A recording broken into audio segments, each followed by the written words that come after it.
Welcome to the Genius Factory. Enjoy the video. You start by making sure NFC is enabled and your phone has at least 20% battery. Open the Smart NFC app and accept the requested permissions so it can read tags. Once done, select the read mode and hold the NFC tag near the phone antenna, usually the back center. You should see a live indicator. If you do, tap to capture.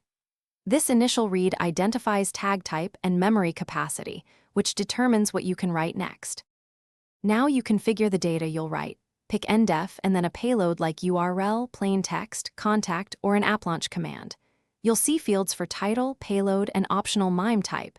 Fill them carefully because some readers enforce exact formats. Make sure to preview the NDEF record and validate length versus tag capacity.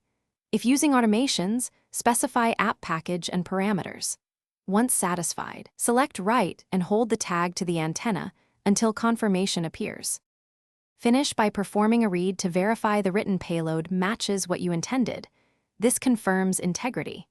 If the write failed, try repositioning the tag, remove any phone case, or toggle NFC off and on. These quick fixes resolve most issues. For persistent failures, restart the app or reboot the phone before retrying.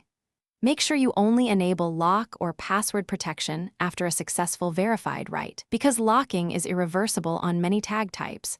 So be deliberate and test first. Thanks for watching. If you found this helpful, don't forget to like and subscribe.